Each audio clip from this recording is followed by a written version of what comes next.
কি রে, এখন কেমন আছিস? যেমনই থাকি, কিন্তু আপনি কি? আর এগুলো কি অসভ্যতামি? আর তুই তাকারি দিয়ে কথা বলছেন? সম্মান দিয়ে কথা বলুন। আর আমার কাছ থেকে এভাবে সিগারেটটা নিয়ে ফেলে দিলেন কেন? আজ থেকে তোর সিগারেট মদ এসব খাওয়া বন্ধ। বন্ধ মানে? কে আপনি যে আপনার কথা শুনতে হবে? আপনি এরকম করছেন কেন আমার সঙ্গে? আমাকে চিনতে পারছিস না? একটু মনে করে দেখ, ঠিক চিনতে পারবি।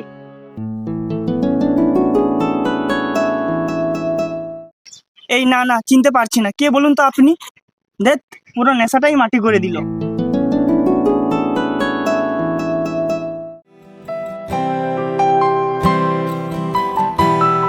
চিনতে পারবি কি করে? নেশা করে করে তো পুরো মাথার অবস্থা শেষ। আরে আমি নীলা, তোর সেই ছোট্টবেলার বন্ধু।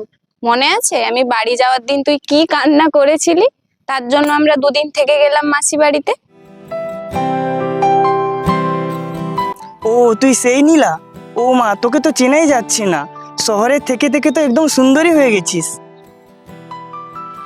আরে হ্যাঁ, এই যে সাইয়ারা মুভিটা হলো না, এতে আমি নায়িকার চরিত্রে থাকতাম। প্রপোজালও এসেছিল, কিন্তু ওই যে নায়কটা, তাকে আমার তেমন পছন্দ হয়, তাই না বলে দিয়েছি।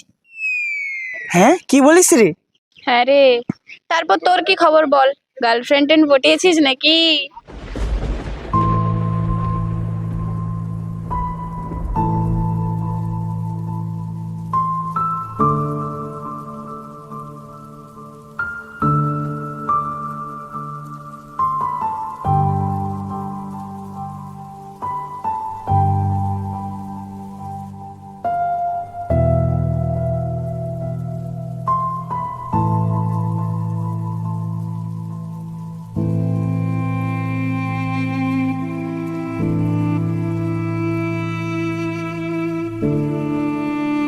কি হলো রে? বলে যা, গার্লফ্রেন্ড আছে নাকি? রেগে গেলি নাকি? আমি তো মজা করছিলাম। অর্ক, অর্ক দাঁড়া। অর্ক, অর্ক, অর্ক দাঁড়া। অর্ক।